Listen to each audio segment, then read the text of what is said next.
Monoko et son cri.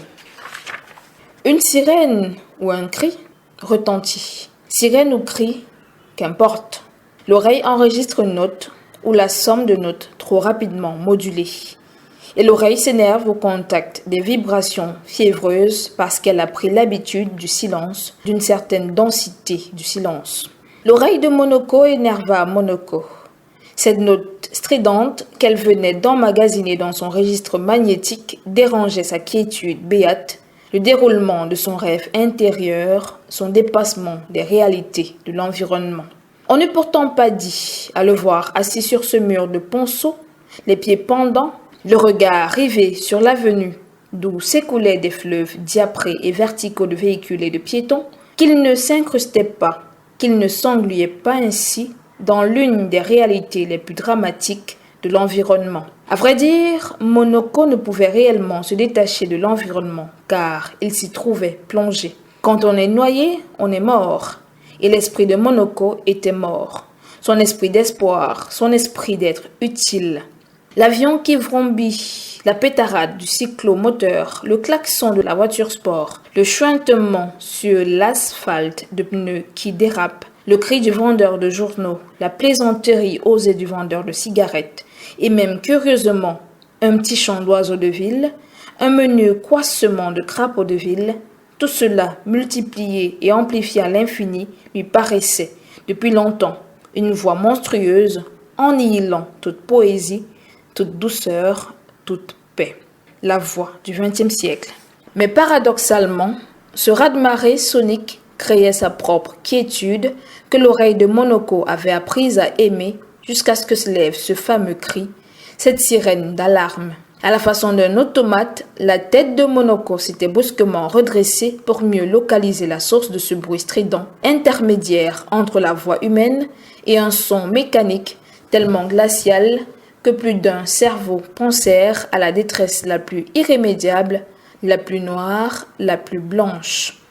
Tout aussitôt, des colonnes de piétons, constituées sans ordre, sans commandement rythmé, sans encadreur, se formèrent partout dans les rues et se dirigèrent avec empressement vers le lieu d'où semblait provenir ce bruit. À 1 kilomètre à la ronde, cette ruée inattendue bloqua les circulations auto-motorisées. Des bouchons grossirent à tous les carrefours de cette zone sinistrée qu'une kyrielle de concerts de klaxons annonça, pleura, remplie d'une signification apocalyptique.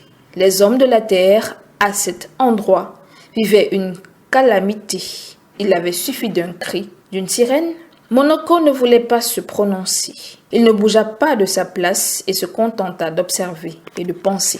Il voyait des êtres accourir pour bénéficier des premières impressions du drame. En accourant, ils en bousculaient d'autres qui ne faisaient que marcher rapidement, ou d'autres encore qui allaient au pas normal en se disant qu'ils avaient le temps. En bousculant, ceux qui accouraient créaient d'autres petits drames individuels. Un pied écrasé, une épaule violemment poussée, un tamponnement de tête contre une poitrine ou un dos, un habit sali, une cuvette d'arachide renversée, etc. À cause de cela, on s'injuriait aussitôt, on se prit au collet, on s'interpella, on se disputa, on rit, on gronda, on plaisanta, on fulmina, on se tapa dans le dos, on s'interposa, on continua à jouer à l'homme seul au milieu de l'homme grégaire. Pourtant, avoir les colonnes serrées de ces hommes foncièrement seuls, se rendre spontanément vers la source d'une alarme, un extraterrestre aurait décelé un courant linéaire né d'une même source motrice qui aurait mu toutes ces mécaniques piétonnières et les aurait dirigées vers un même destin. Pourquoi alors, au niveau de chaque individu, ce dégagement d'énergie négative au regard du comportement circonstanciel de l'ensemble? Monoko ne connaissait ni la sociologie avec sa notion de comportement grégaire, ni la nouvelle science de la psychoneurologie avec sa découverte de la superposition dans une même tête d'hommes de deux cerveaux différents et de fonctions presque antagonistes. Monoko pensa cependant que quelque chose ne tournait pas rond au sein de la communauté humaine. Un cri au diapason inhabituel déréglait d'un coup une société entière dont le mécanisme de vie, savamment construit autour des besoins pondus par la dite société, fonctionnait habituellement sans à-coups. Avec ce genre de bouchons dans les carrefours, le feu rouge ou vert ne servait plus à rien. Les clignotants des véhicules devenaient inutiles, de même que les passages clotés, les panneaux de signalisation, les agents de police. Le concert de klaxons ridiculisait encore plus ce génie humain matérialisé et l'enveloppait d'un aspect dérisoire. Monoko pensa aux tonnes de lettres d'imprimerie qui, tous les jours, composent les mots qui enseignent aux hommes l'ordonnancement de la vie des hommes.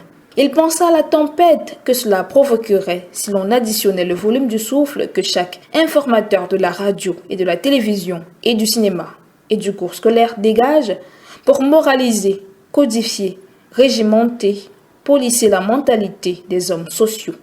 Il reporta son regard vers ses têtes, ses dos, ses pieds qui constituaient la foule des curieux. Sur l'avenue, dans les rues adjacentes, les dos de voitures immobilisés scintillaient sous les rayons du soleil. Ils ressemblaient à la longue mare de cuivre stagnante au-dessus desquelles émergeait de place en place une carrosserie en bois, une cuve de voitures citerne, une grue de voitures de dépannage. Monoko soupira. Il se sentait subitement très las. Il descendit lentement de son perchoir et prit la direction opposée à celle qui catalysait l'impuissance humaine. Un cri ou une sirène, Monoko se convainquit que cela n'avait jamais eu d'importance. Arrivé dans sa chambre, il emballa ses affaires et quitta la ville pour rentrer dans son village. Il avait compris que cet argent qu'on lui avait volé sous prétexte de lui trouver un travail, cette fille aux manières curieuses qui lui avait fait croire, tant qu'il possédait l'argent, qu'elle l'aimait, ces autres personnalités qu'il avait utilisées à des commissions et travaux illicites, tout en assumant des fonctions de garant de la loi, tout cela était pour lui un mirage, une vision née du désespoir des hommes. Lui, Monoko, paysan, fils de paysan, rêvé à la terre, ne pouvait désespérer de la vie. C'est lui qui avait lancé ce cri douloureux, inconsciemment, parce qu'il souffrait intensément au plus profond de son âme. Mais par un phénomène peut-être unique, le vent s'était emparé de ce cri et l'avait emporté de l'autre côté du ponceau, qui en fait était un viaduc. L'écho avait fait le reste et les hommes avaient pris peur.